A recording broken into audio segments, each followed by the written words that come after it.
So without further ado, let me introduce our guest tonight. Simon Rakower grew up in New York and studied philosophy and linguistics at Columbia University.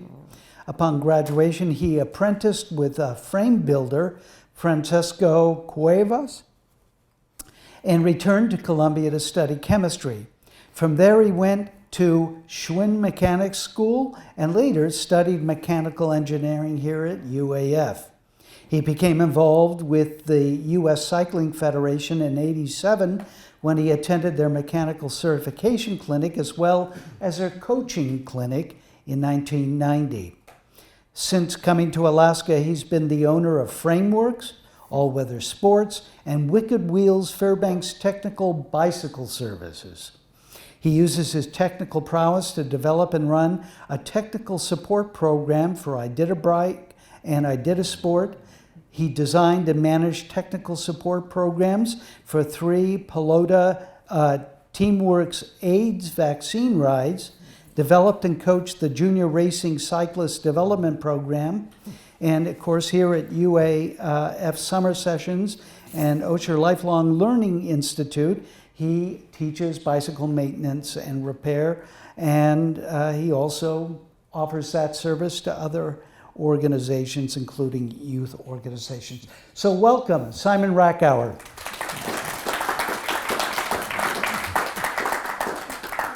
Now, Simon, New York City doesn't strike me as a bike-friendly town. What was it like growing up? Where I grew up in Queens was kind of like College Road or Airport Way or maybe Hamilton Acres. So not at all scary or dangerous for bikes. So kids could ride around there and parents wouldn't worry about them. Riding into Manhattan, which I started doing to get to work and to get to school, was interesting, but I think if you grow up with the kind of traffic they have in Manhattan, it doesn't feel threatening. Manhattan traffic is not very fast and it's very orderly. So the cars are going by you at maximum 40 miles an hour, and more commonly they're going 20 miles an hour standing still. But more importantly, they're going in straight lines. So I got very used to riding with traffic. I felt safer riding on, say, 6th Avenue, going up and down an avenue, than I would feel riding in a place, say, a bike path with a lot of people on it, because they don't go in a straight line. And roller skiers are 12 feet wide with sticks, and people push baby joggers in every direction. People ride skateboarders. I think once you get used to this riding in traffic, maybe it's like getting used to whitewater kayaking. You get used to it and it doesn't feel threatening anymore. Part of your mind is always on what's around you, and that kind of situational awareness is very, very important. Once you sort of got that down, it didn't feel at all dangerous. Yeah. And I bring this up a lot in discussions of cycling safety. Every single scary moment I've ever had on a bicycle, whether it's riding in traffic like that, racing in a pack, mountain biking, doing anything on a bike, has always been preceded by a lapse of attention on my part. Every single one of them. Maybe it was just a fraction of a second, but when that car or that pedestrian or that other bike does something, if I had been more alert at that moment, it wouldn't have been as bad, as scary, as dangerous, whatever. So I think cultivating that awareness is like the most important part of that. And I dipped back into Manhattan multiple times over the years since then, and I never saw any safety or comfort benefits from any of the things they built since then. The separated bike paths are terrifying because people go in both directions on them. It's one-way traffic next to you, and then there's some kind of little divider, and then there's somebody going whichever direction they want on whatever vehicle they want, coming at you when you're going 15 miles an hour. So in general, I think like the bicycle indifferent infrastructure was pretty good for riding. Mm-hmm. Even to this day, like my standard commute into Manhattan was over the 59th Street Bridge, the Simon and Garfunkel song bridge. Yeah, it's called the Queensboro Bridge. The rest of the country calls it that, but it's the 59th Street Bridge. Okay, it had one outrigger roadway. It was no longer safe for cars. It was deteriorated enough that you couldn't put cars on it. Bikes rode on that. At either end was a confusing mess of how was a bicycle supposed to get from here to there. There was no clear route. So you dismount, work the bike through it, get off at the other end. 50 years later, going back and seeing, they never fixed that. It's still the same, oops, now what do I do? So for all the bicycle-friendly improvements they've made in the city, like one of the most glaring things I ever saw there has not been addressed.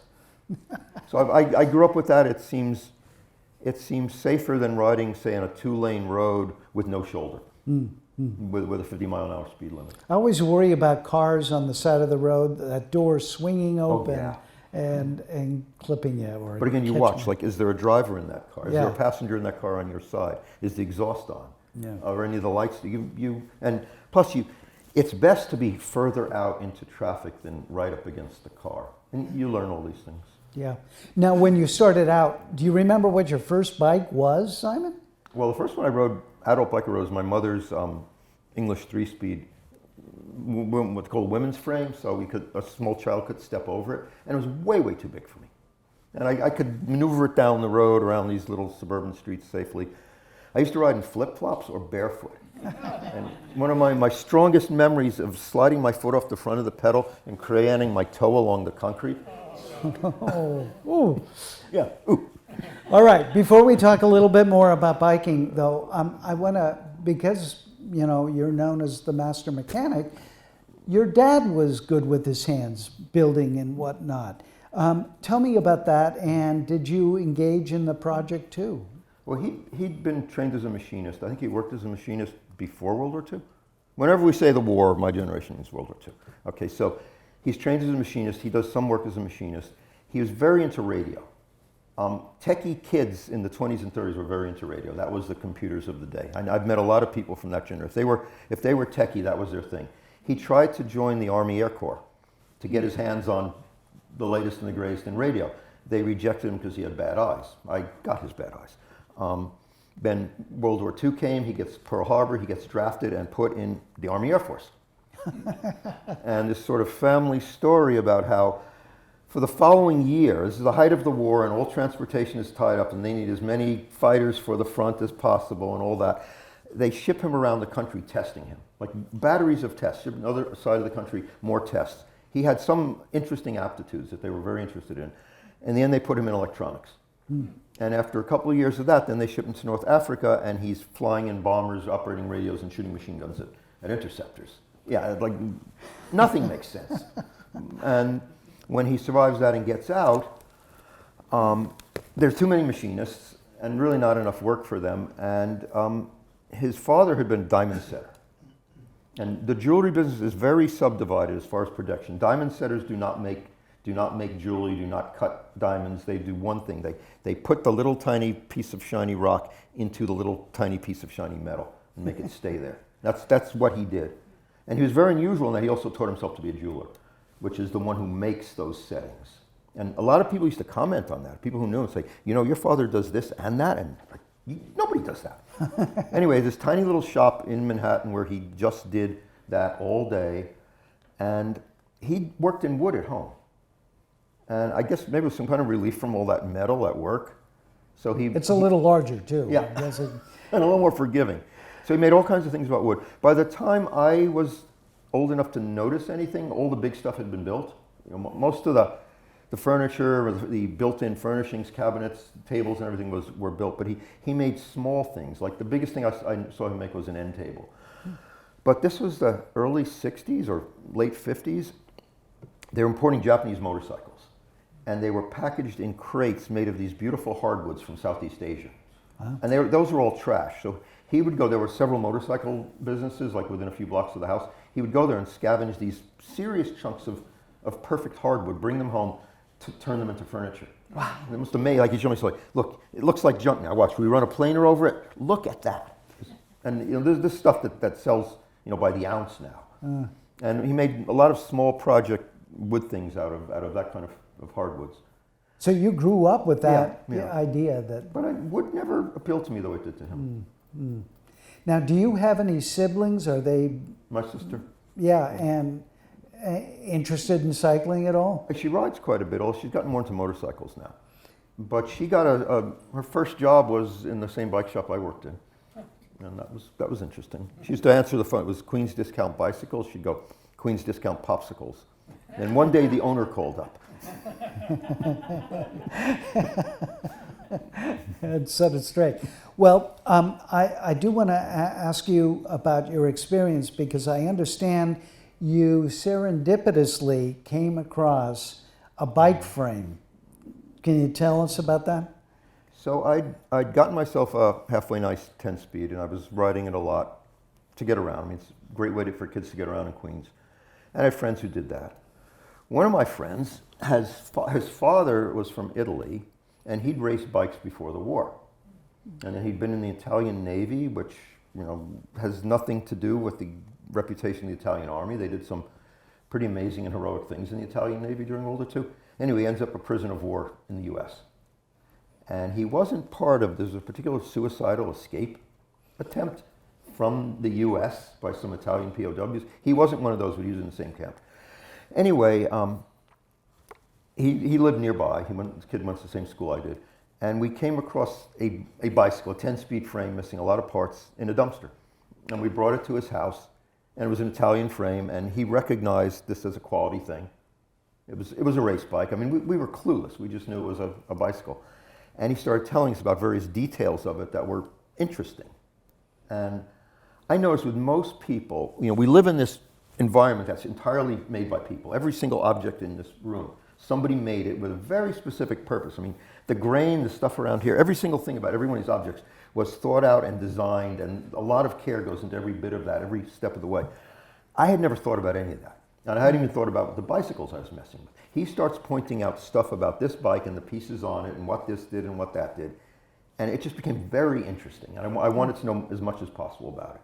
Huh. So it was like opening your eyes to, the world of man-made things. Yeah. And the bicycles were the thing it did. Did you add components next? Did you guys develop that frame so it was functioning? Yeah, my family, we took a trip to England, and I figured out you could buy the same, nice Italian bike parts in Britain for about half what you paid in the United States. So I went with a long shopping list.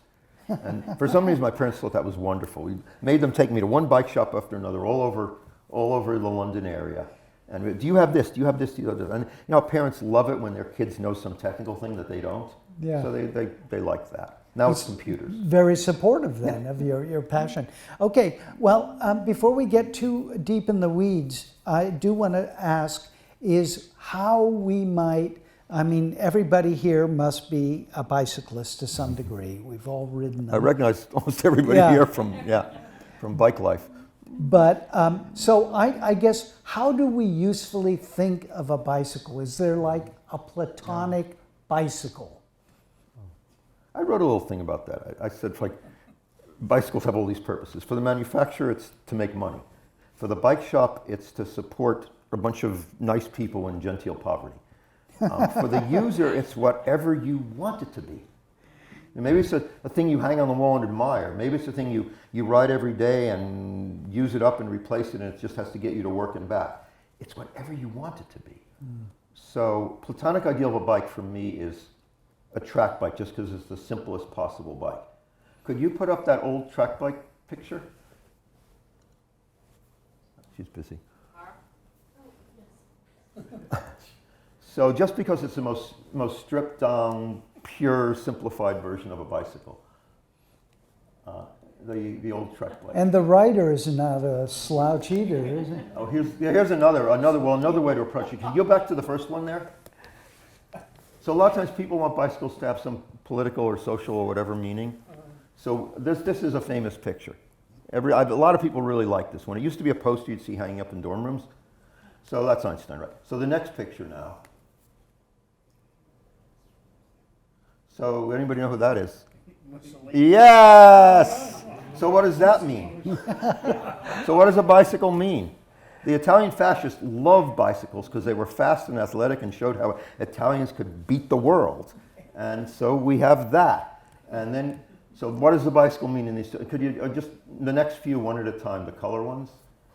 So this is a knight riding a bicycle. This is from the golden era of bicycle advertising. The 1890s, they had figured out some new ways to do lithography that were very supportive of really pretty colors and good graphics. So it was a market for, the capability of producing these kind of posters at low price and a need to advertise bicycles because they'd finally figured out how to really, really mass produce them.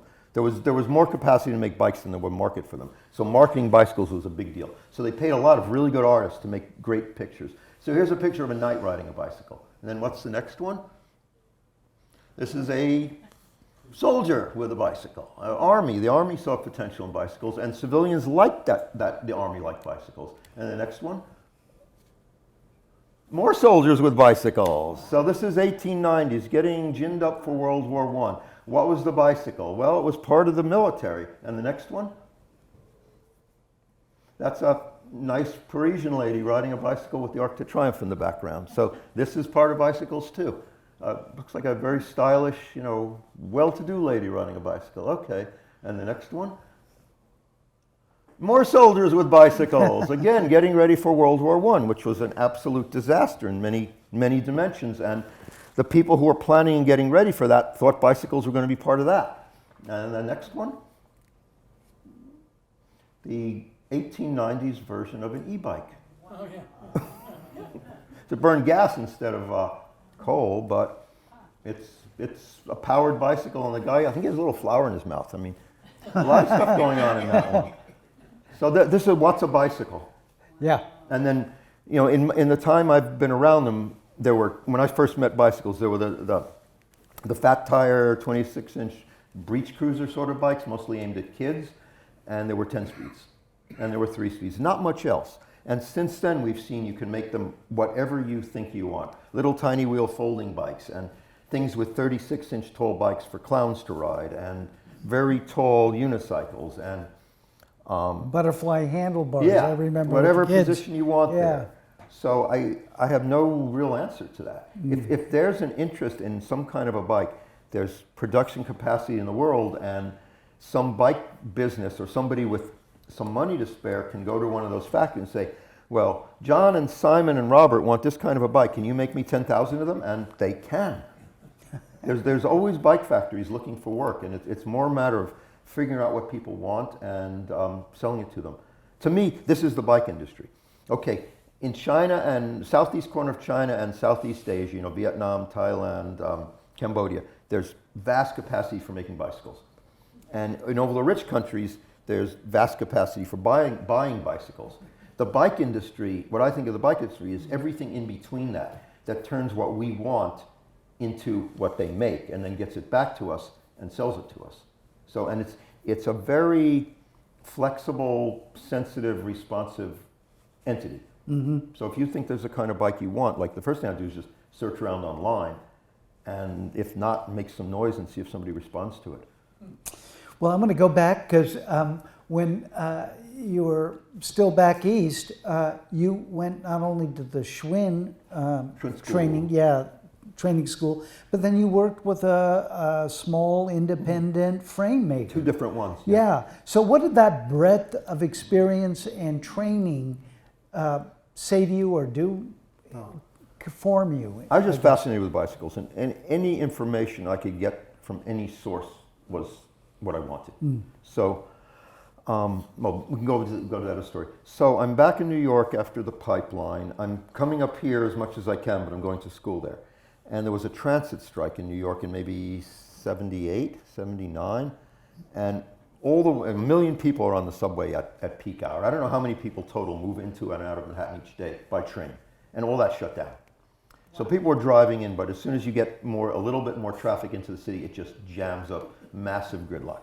So people were walking, and people were being dropped off on the borough side of the Queensboro Bridge and walking over the bridge, and people were buying bicycles. So I went back to the shop that I worked at earlier, just to see the chaos, just to see what was going on there. And they were just assembling bikes as fast as they could and pushing them out to the front of the store, and people were buying the next one that came out of the assembly. And so I got drawn back into that. That was amazing. That went on for about 2 weeks. I've never seen anything like it. And none of those people really wanted a bike. They just needed it for 2 weeks to get to work until the train started running again.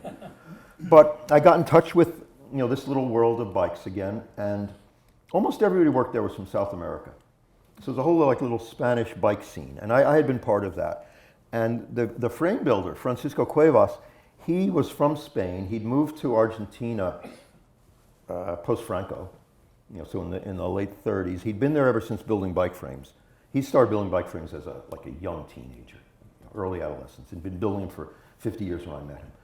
So we're talking about taking tubes and the little corners and brazing them together, sort of like soldering, but with brass instead of lead or tin. So brazing them together.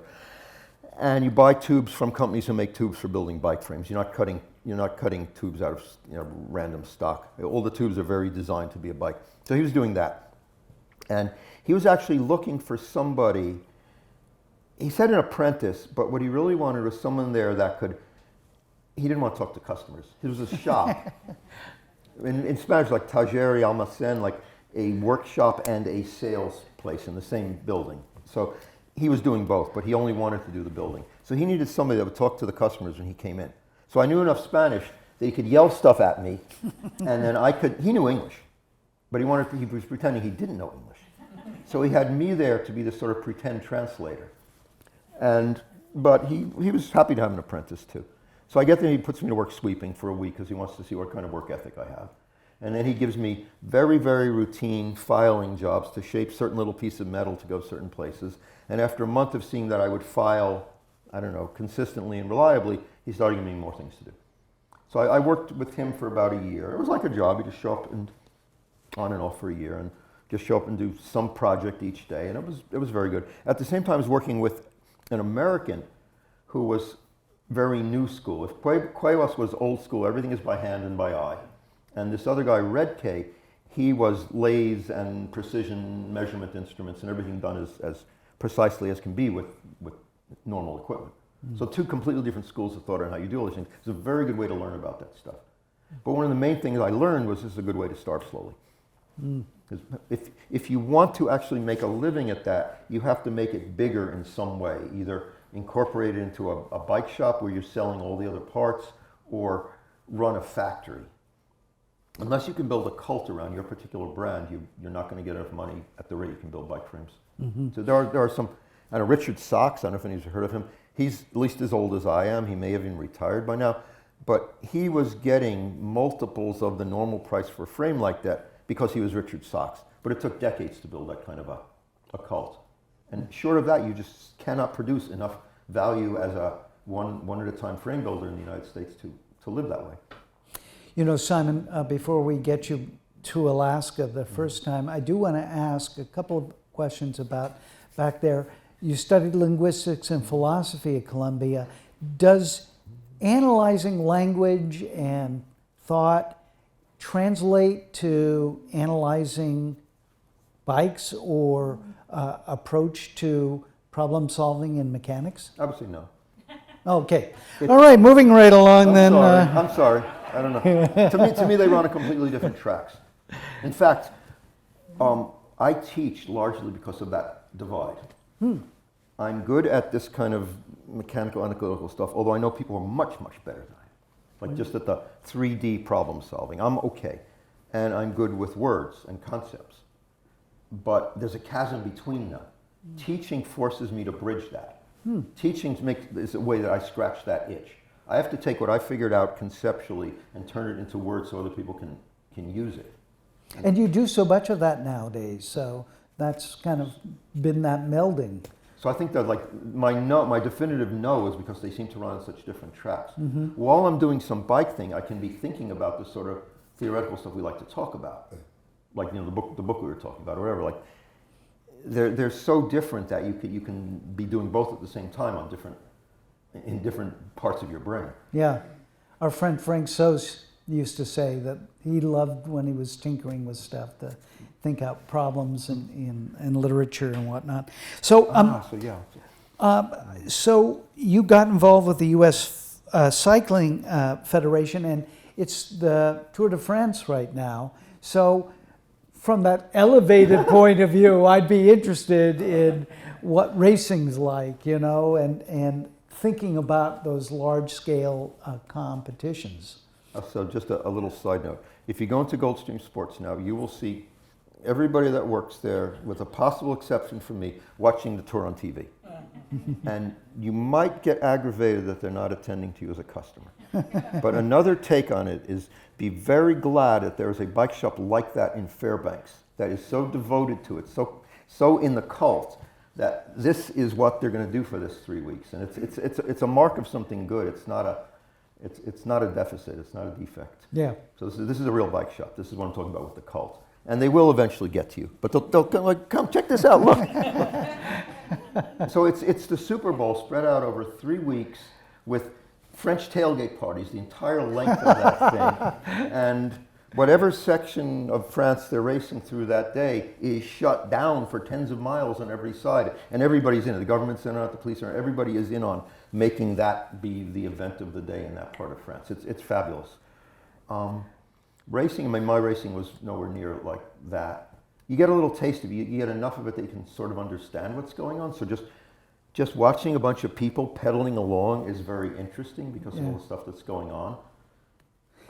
It took a while, though, for it to catch on. I remember there was a movie, Breaking Away, or something like that. It was the first movie I ever saw that was about biking and somebody passionate about biking. Otherwise, it hadn't been, it was just a way of getting around when I was a kid, Did you see how in love he was with his racing heroes? Yeah. Like just like any kind of sports hero. But then he could actually go out and try to emulate them. That's right. And then they came to town for that race and they were mean to him. Well, what are you going to do? That was a very likable movie. Yeah. So, okay, I do want to get you to Alaska. What drew you here and how did you get here? Oh, I was riding a bicycle across Canada. I thought I was taking a year off from school and I would ride across Canada to the west and then ride back through the US. That was the plan. And I got past Winnipeg, and a couple of days past Winnipeg, I go into a town called Brandon that had a hostel. And Michael Gesser of ACRC is there trying to get people to come in his Volkswagen van so he wouldn't have to buy as much gas on his own. We all know Michael, yes. Okay. So this is like a complete change of plans. I had maybe heard of the pipeline, maybe, but to me it was the same as reading about some pipeline in Saudi Arabia. Like, isn't that interesting? Okay. I had no idea that I'd have anything to do with it. And so I had to think about that for about 10 minutes. So, okay, yeah. And I get in the van, and he's got way too many people in that with the suspension bottomed, and we're just jammed in there. And we drive up to Alaska, and by the time we get to Fairbanks, I'm the only one left. And we had no idea what it was here. We thought you can't get food in Fairbanks. He was a vegetarian. So every supermarket in Canada we went through, he would buy more canned vegetables and everything but meat in cans. So that thing was just stuffed full of cans and anything that would keep. And we get here and, well, yeah, there's a Safeway. And so what were your first impressions when you got to Fairbanks? I think the first day I realized it was dusty. This would have been in September. I'm coming up on 50 years here. It was dusty and it was small. It was just before the flood of money from the pipeline, the flood of everything in the pipeline. Like, I think I could say I saw the last of old Fairbanks before it got washed away in pipeline fallout. Mm-hmm. And I liked it. It was just a, comfortable place to be. Well, you worked on the pipeline. Yeah. Yeah. So, and for so many people, it was, one of those opportunities to sock away some dough. That's what it was for me. True for you? Yeah. Mm-hmm. I had no clue what I wanted to do. To me, it's like if you don't know what to do, well, either learn something or save up money. Like that seems the things to do. So it was. Yeah. It seemed very natural and easy at the time. Well, it's 50 years on. It's amazing how people come up, think they'll only be here a year or two, and somehow land decades later, and they realize that. You can't leave. After a few years, you just can't leave this place. I mean, I've roamed around the western third of the country, and I'm always like, could I live here? Yeah, but why would I want to leave Fairbanks? Well, let me ask you then, what was the biking scene here? Did you start biking when you got here, Simon? I used the bike I'd been riding as a touring bike. The touring bike is sort of the ancestor of the gravel bike. There's a lot of fuss about gravel bikes now. There's always been something like that, a sort of rugged, practical take on the road bike. And the gravel bike is just the latest iteration of it. But this was the gravel bike of the 1970s. So I did the thing people do of running screws through the tires so I could ride on the ice. And I used it to get around. I remember riding it in bunny boots. I know this is no mountain bikes, nothing like a mountain bike at that time. So on ice, you just need not to slide and fall. Then and during the pipeline, I was just submerged. I was mostly up north, so I had nothing to do with anything here. After the pipeline, the way I met Fairbanksans was through the bike world. That was the first time I was dealing with people from Fairbanks in any numbers. Just the Fairbanks Society was through the bikes racing. There was a very well organized bike racing scene at that time. There was. Marcia Burnside. Who remembers Marcia Burnside? Yes, okay.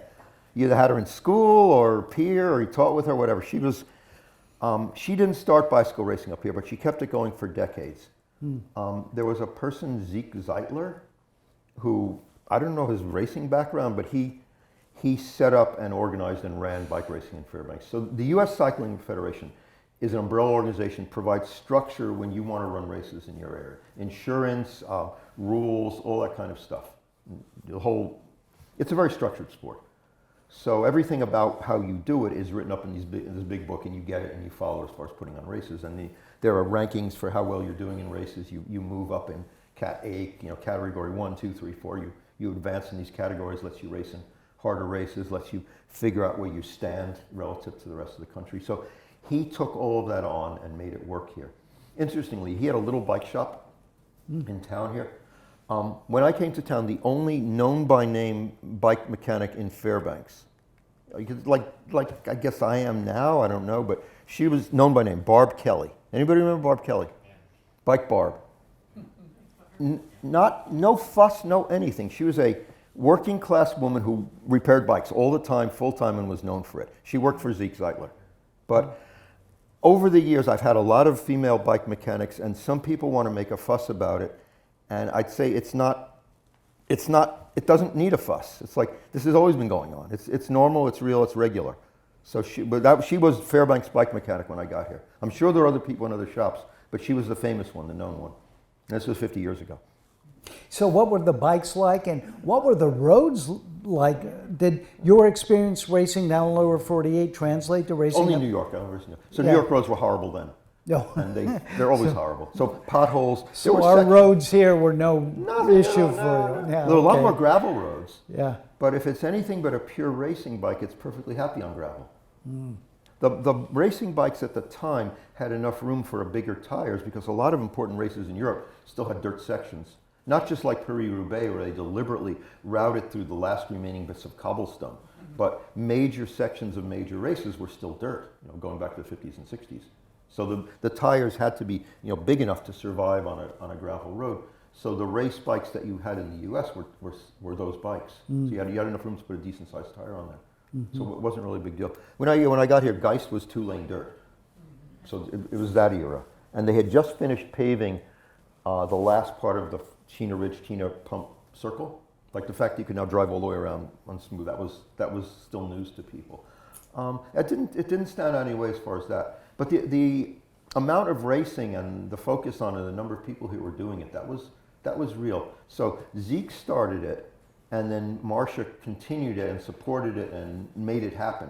All the administrative work, all the stuff you have to do to have a race. She just did that tirelessly for decades. You can almost date the sort of shriveling up and going away of bike racing in Fairbanks to she died, and nobody took up that level of dedication. And we have very little organized racing in Fairbanks now. Would people back then come up from Anchorage to compete, a lot. and Regularly. vice versa? We had 2 bike races a week in the late 70s and 80s. Wow. Like one on the weekends and one on Thursdays. That was like normal all summer.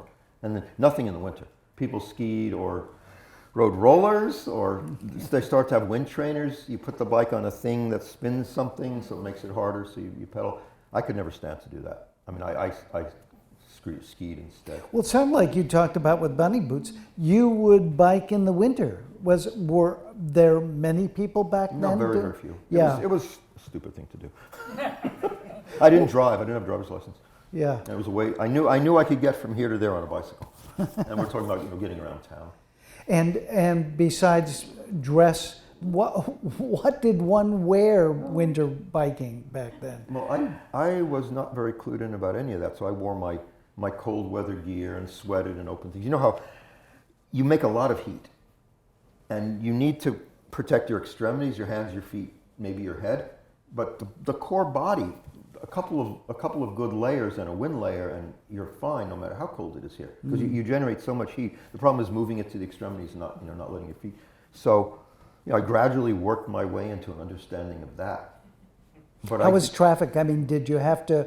You were talking about New York. You know what to expect, and it was orderly. How about here when you got here, Simon? There weren't that many cars. You plod along on the side of the road, and you kind of move over when the cars come and move back towards the center once they go by. It didn't seem intimidating. It seemed like a normal, natural thing to do.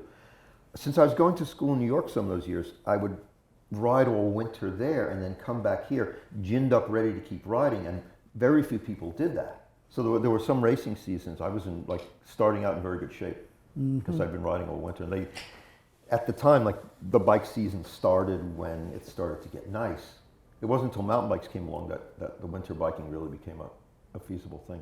Okay, we're going to talk about those and that, but let me, when did you decide to open a shop and become a shop owner and a mechanic commercially?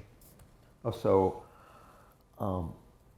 year after the pipeline, I just hung out. I was decompressing. I had done nothing else for almost 3 years but work up north. And I didn't realize I was kind of crazy, but I just had to decompress. I went to California to visit some friends, and I just lay on their couch for days. And then I'd make them take me out. We'd drive around in the countryside, and there were fresh fruit in the 70s for sale, like real fruit, like right there locally. And fill up the back of the car with everything. And I'm gonna eat it all. And after a few months, I came back and like it's fine now. But it was a decompression period. A friend was looking for a used bike for his girlfriend. I wandered into Campbell Sports on was it 2nd Avenue? Or 2nd Avenue, not 2nd Street. In the Grail area? Yeah, Grail, yeah. And Campbell Sports, which was the big store at the time. Beaver Sports was not very big at that point. They were the main bike store. They're hockey and bikes. I was just looking for a used bike. Well, most bike shops don't sell used bikes, but you have to ask. And from our conversation, I said, "You know about bikes? You want to work here?" And Barb Kelly was there. She was their only mechanic, and she was overloaded because it was a big shop. And well, maybe not today, but how about next week? And the other hire you on the spot because you sound like you can help us. And so I just got drawn into it again. Yeah. And after a few years, ordering fancy parts to build racing bikes for myself and other people, it was very easy at that time to set up those kind of relationships with bike businesses. The bike industry is tiny and poor and backwards. It still is, globally, nationally, on any scale. It's a very, very, very small industry. It's very poor, and it's not up to date on anything. I think a number I like to carry around, it never gets to $20 billion. Everything sold that has to do with bicycles in the United States does not get to $20 billion. 15 billion is more like it. Bad year, 12 billion. It's a lot of bikes, but it's not a lot of money in the whole thing. So, where was I going with that? Well, so then I can just get in touch with wholesalers and say, I need some of this and some of that, and they would send it to me. It's gotten a little more strict than that, but it's still a very just not organized industry. Right. So I can order fancy bike parts in whatever numbers I want and build one at a time, make nice bikes for people I know, and we race on them. And that was Frameworks.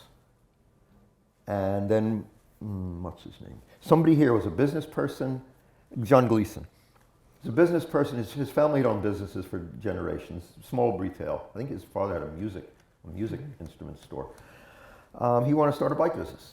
And he didn't know anything about bikes, but he knew about business. And he just convinced me to start a bike shop with him, which I never would have done.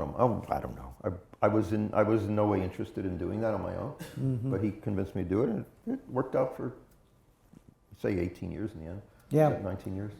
Well, and two parts to that. I know you've told me in the past that part of your motivation was getting closer to sort of... Yeah, it's the only real reason I did it. Yeah.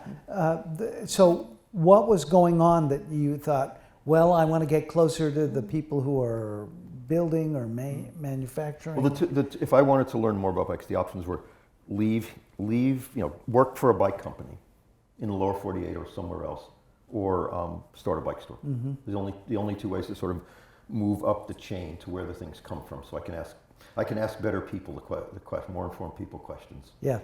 So that was attractive for that reason. So let's talk about then the transition when you become a shop owner, and I'll ask you that piece of it in a minute, but also the evolution of bikes, because mountain bikes eventually come in and things change, don't they? So tell me about that, Simon, when you were... So mountain bikes are interesting. So we always say about who invented something. And that's always a good question, because there's always something before. I mean, there's a French nobleman in the mid-18th century put a mine-pumping steam engine in a barge and got it to move up and down a river somewhat with paddle wheels. So that was the first steamboat that we're aware of. But nobody ever talks about that one. It has to be like 50 years later, British and American making something commercially viable.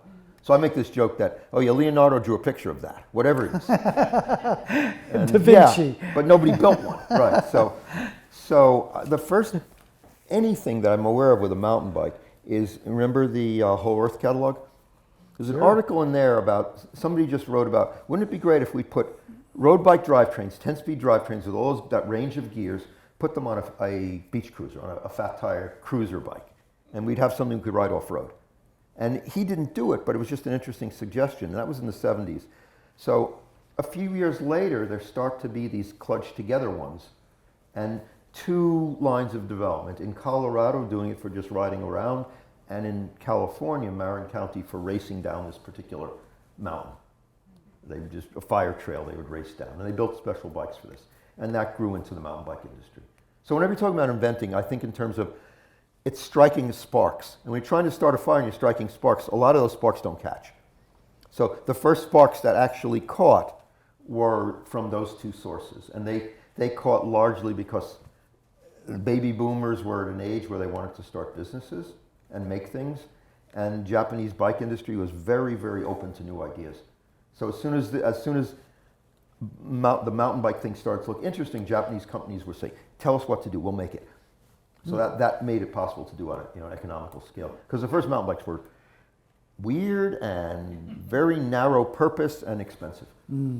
So it wasn't until you had Asian manufacturing that they were affordable. Yeah. But here in Fairbanks, did they catch on and they evolved eventually? They were perfect for Fairbanks. I mean, if you could only have one bike in Fairbanks all these years. When I had the store, that was the height of the mountain bike boom. And it was the easiest thing in the world to explain, where you only have one bike in Fairbanks. Where are you going to ride it? There are some roads, you can ride a mountain bike on the road, but you want to go all the other places. And then we start figuring out you can ride them in the winter.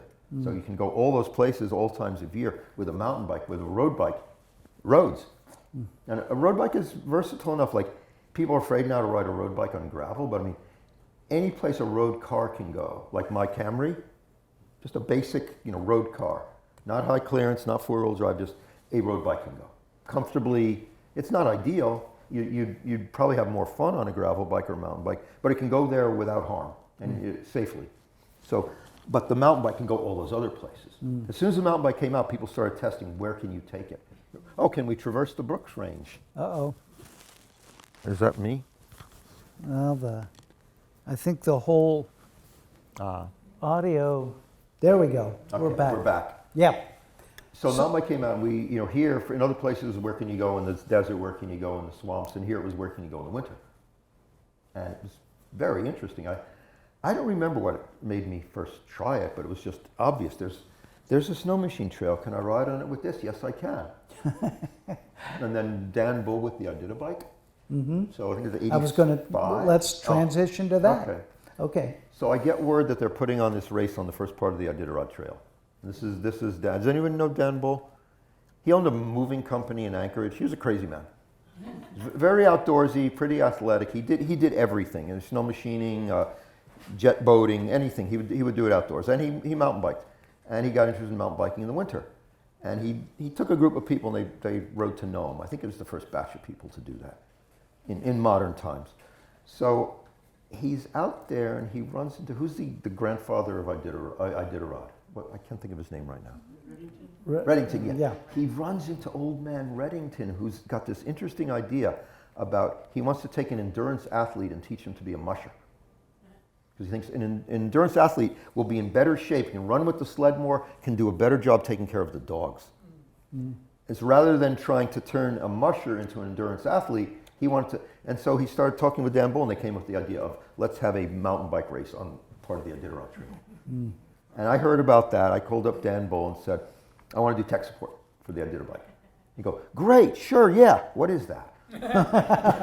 Well, what that is you fly me out to Schwinn. I'll bring all kinds of bike parts and tools, and I'll fix them as they go through there, because they will need work. And they did. And that was a great thing to do for 15 years. Yeah. Every winter, just, takes, after the first year, I took helpers, and we just have a great old time out there fixing bikes for 3 days. Yeah. Would it be like nonstop? I mean, give me a sense about what that scene was like, Simon. 50 to 100 people coming through intermittently for 2 days, and maybe some stragglers for the 3rd day. And then it being Bush, Alaska, you're there until weather permits flying out, which there were some amazing scenes with, I'm going to say Californians, but people from wherever in other parts of the world that's more civilized that think airplanes run on schedules. And I don't know how many times I watched, I have to be back because my law office opens on Tuesday, and when can I fly? Well, I have to fly. Here's more, like, it's just absolutely not possible. That's one of the things I love about here. I think a lot of us do. Like, sometimes the weather and nature tells you what's possible, and you have no say. This was that. It was amazing. So fly in, and you're flying at very low level. You're just looking down at all the trees, and then you get to Schwinn or whichever place it was that year, and set up and just fix bikes. Learned a lot. Learned an enormous amount about what does and doesn't work. Snow trail riding. It's the best possible laboratory for learning about that. And after a while, after the first year, it's like, I have ideas. We test those ideas in Fairbanks. We spread the word. This is almost getting to the internet. So we were doing everything by mail, but then it starts to overlap with the internet. We can do things online. We can put whatever we figure out, we can spread the word online. Bicycles and the internet were interesting. I noticed this, somebody, I don't know, anybody know the Reeds? Teresa Reed talked last week.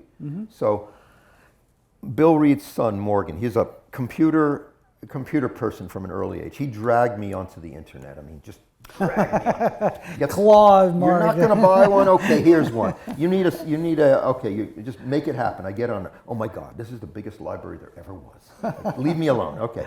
So poking around, looking at stuff. Very early internet, I don't know, I don't remember the dates, 1990 maybe?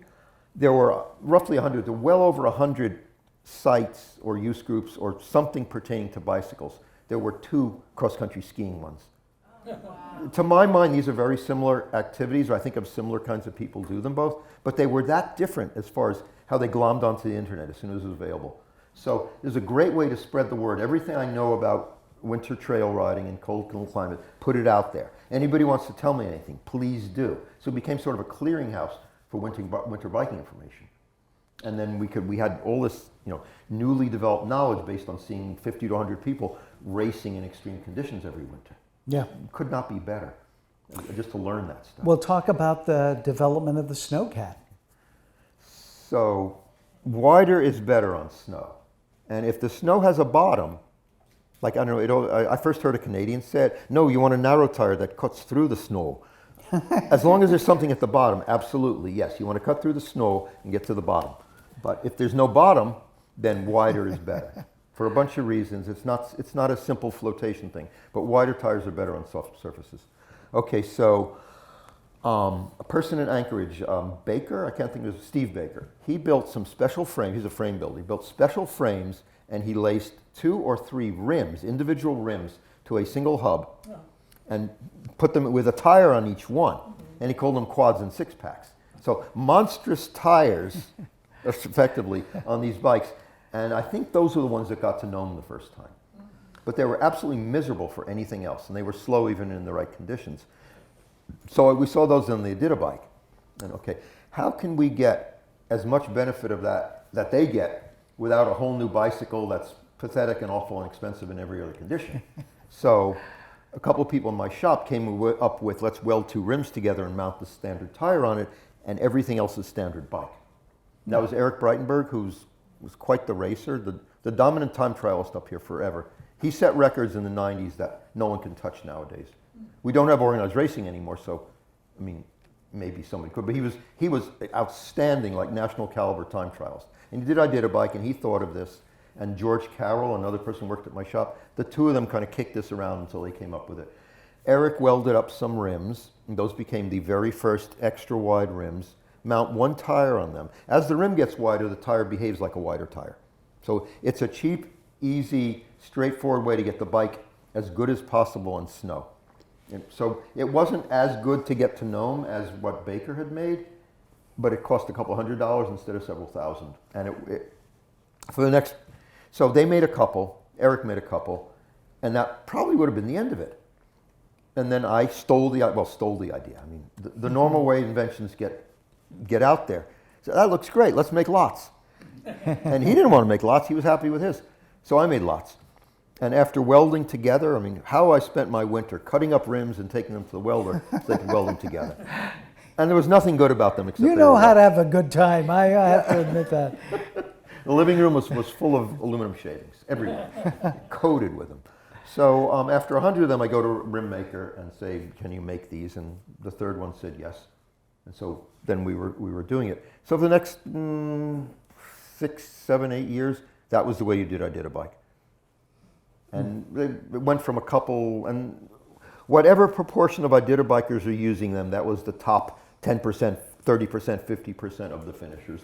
They really made a difference. I mean, it works. It's, proof of concept.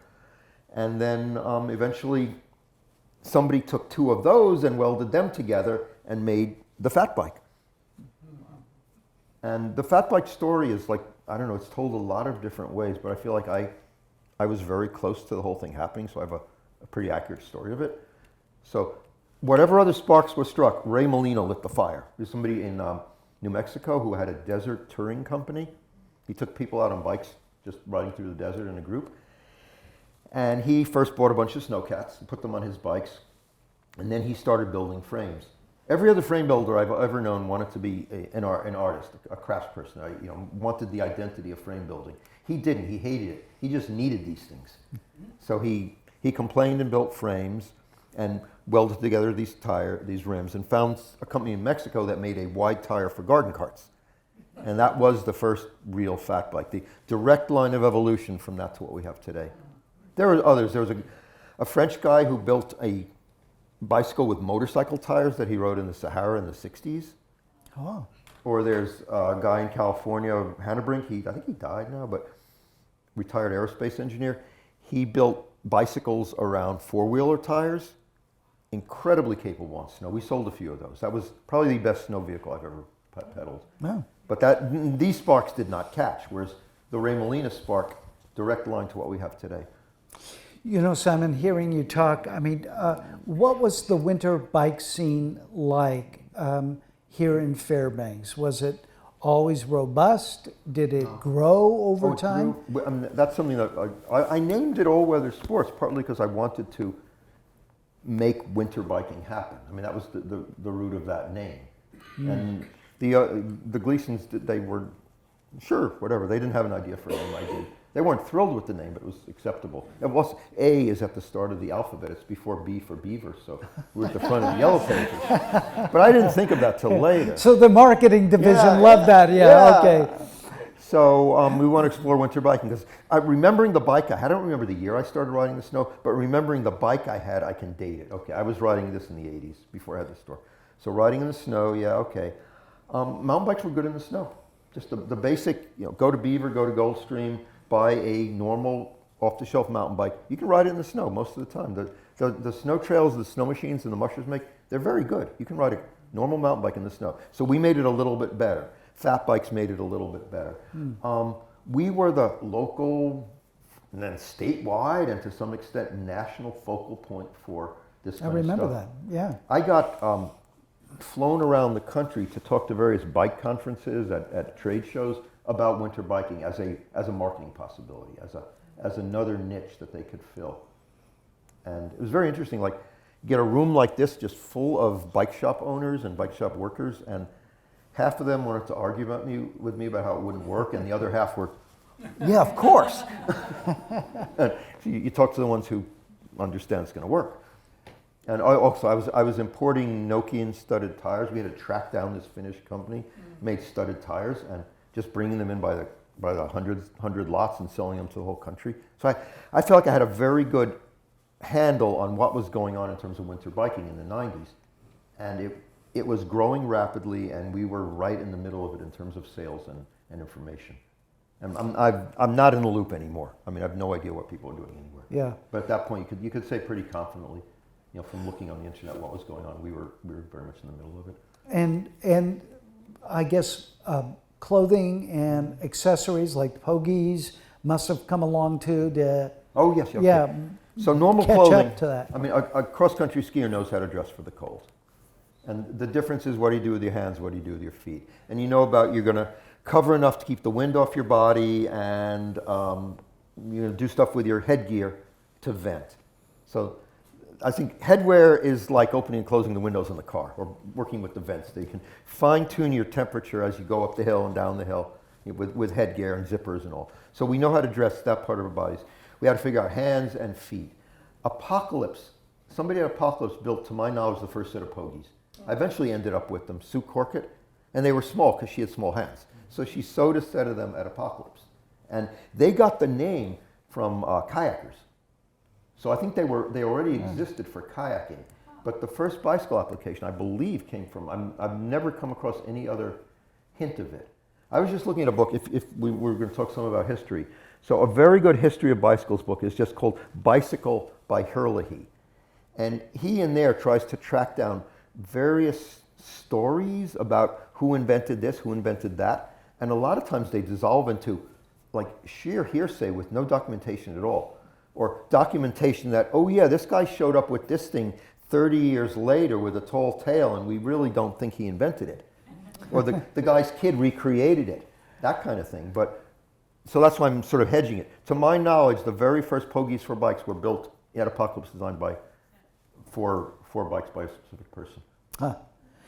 And the design of, there's that carrier that you showed me about lifting fat bikes. Oh, that's cute, yeah. Okay, so at some point it became the popular thing to put the frame in the bag in the frame in the main triangle of the bike. And that has its uses, but it's very handy to be able to pick up the bike by the top tube. Everybody has picked up a bike by the top tube. I have to do it all the time to put the bike in the stand. So it's very annoying when you can't get your hand under that top tube because the bag is there. So Tyson at Goldstream, Tyson is son of Dick Flaherty, Apocalypse Design. He grew up sewing. So the guy who dragged me onto the internet, grew up with computers. Tyson grew up with sewing. He sews beautiful one-off custom bags. If you want like the best imaginable frame bag for your bike, he builds them. He doesn't even charge enough for them, but I mean, they're exquisite. Anyway, he sewed a handle into, just for himself. And I've not stopped yelling about how brilliant it is and how he should just sell these to everybody. Because you pick up the bike now at the natural balance point there, it's a suitcase. And if he won't make one for you, you can take some Velcro straps and just rig something there. But I mean, he'll do it if enough people. He doesn't appreciate what a brilliant thing he has there. Well, so, I mean, I want to kind of start talking a little bit about the sort of, you now spend so much time teaching and informing people, as well as, of course, still working with your hands. But there's that wonderful book you suggested, Matthew Crawford's Shop Class as Soul Work.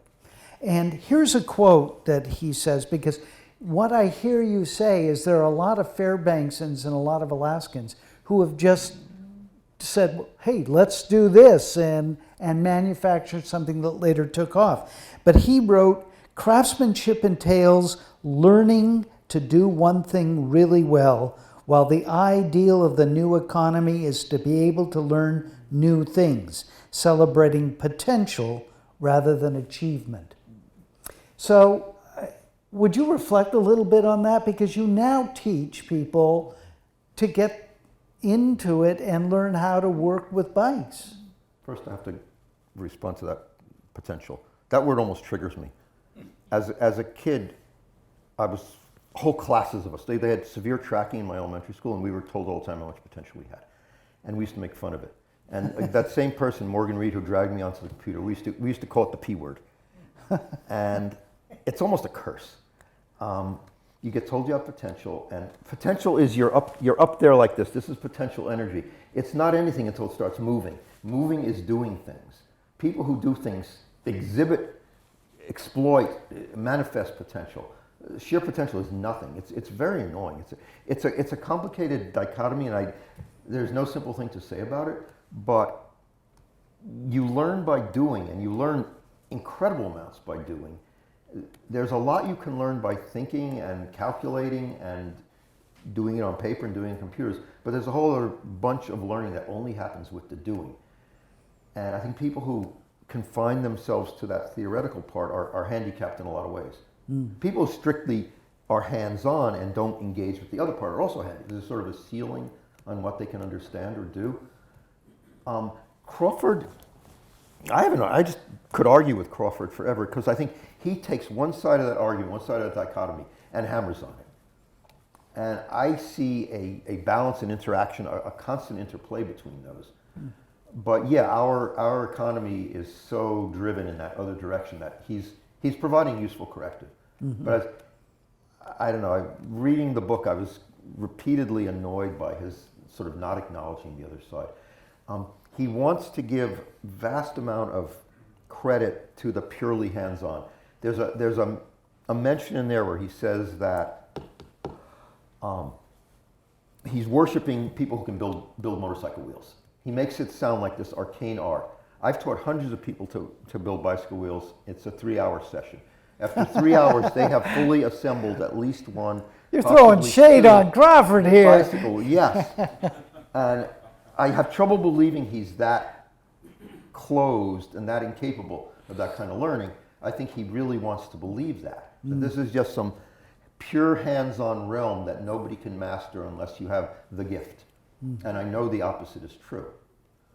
What do you gain, though, when you teach somebody how to work on a bike, how to fix a flat, how to adjust the shifting? I watch light bulbs going on. It's beautiful. Whatever level of learning is happening. I mean, maybe you never looked at a derailleur before. Maybe they never looked at any mechanical thing before. And they're all simple. I mean, derailleurs just do this. That's all they do. And the cable pulls it this way and the spring moves it that way. And that's what's so amazing. Like, people are surrounded by this stuff and they don't look at it. You look at how these tables fold here. There's grammar there. This is exactly the same grammar as in language or logic. And people don't look at it. But as soon as you show it to them and say, hey, look at that, look how that does that. Not only do they absorb it, most of them quickly start using it. That's a whole set of learning there. And that's the hands-on part. That's where very few people can learn that from books in a theoretical way. It's very quickly learned by looking at it, and it's difficult to impossible for most people to learn it any other way. I had an uncle who supposedly learned to ski from a book, but we always talked about him. And no one else, because it was so remarkable. And I think he actually did that, downhill skiing. But that's not how most of us learn it. No. And I hand around parts in class a lot, because I've learned I can talk about it forever. Hand it around one time and say, no, flex it like this and flex it like this. What does it do? Okay. And light bulbs go on over and over again. Yeah. And then you can Is that satisfying? Very. Yeah. Yeah. And also, quite a few people pretty quickly start giving me new ideas. I mean, okay, mounting up tubeless tires. It can be a great challenge to get that tire to go where it's supposed to. You're blasting air into it through a little tiny valve. Enough air has to move in to make that tire move out. It can be very challenging to get that tire to take the shape it needs to. We use straps and old inner tubes stretched around there. I was doing it in a class. We didn't have any of the things I like to stretch, but I had brought a whole bunch of Velcro. Bikes used to be packaged with zip ties. Be a dozen zip ties in every bike. Anybody want zip ties? I have hundreds and hundreds of zip ties. Anybody want zip ties? Just come by Goldstream and ask for zip ties. You can have a bag of them. Anyway, now they use Velcro instead. Strips of Velcro like this long to this long. And of course you save them. I stuff them in bags, I bring them to class and give them out. Somebody said, why don't we hook together Velcro and put it all the way around the tire? This is much better than any other gadget, any other thing I've used. And somebody just pulled it out of their head at that moment. Yeah. And just ways of explaining things. Like I encourage them to explain things to each other. So I learn better ways to explain stuff listening to them, just because I don't think there are really that many different learning styles, but there's definitely all kinds of little idiosyncrasies and just little quirks that people need taken care of to learn better. And you just pick up a lot of that watching them do this stuff. Well, based on your years of experience, I think my final question for you is, you've seen the mountain bike rise, the fat bike rise, seems like e-bikes are now. Do you want to prognosticate what's ahead for biking? Oh, I've thinking a lot about the e-bike since that question. I don't know what the e-bike's going to do. I think it's going to mostly be part of the transportation mix. And I don't think it has that much of a place, like in place of recreational bicycling, like self-powered bicycling. Just from paying attention to people on blogs, people in all kinds of discussion groups, like how they're using them. I keep checking this statistic, and I don't know how reliable it is, but there's something there. Something like half of all car trips are less than 3 miles. And a lot of people like riding their e-bike that kind of distance. It seems a little shameful that they don't want to pedal a bike that distance, but you have to accept, if you're trying to sell things, you have to accept how people actually use them, not how you wish they used them. So this could be very much a part of that kind of transportation mix, and for all kinds of deliveries. The first place I saw a lot of e-bikes was in Manhattan. And when I had the consulting gig there, I didn't go into Manhattan at all if I could avoid it, but about once a week I would go through there. Every time there were more e-bikes running around than the previous time. On a weekly basis, there were more e-bikes. For deliveries, almost all for deliveries, but for everything. I think for all that kind of transportation, I think it's a very real thing.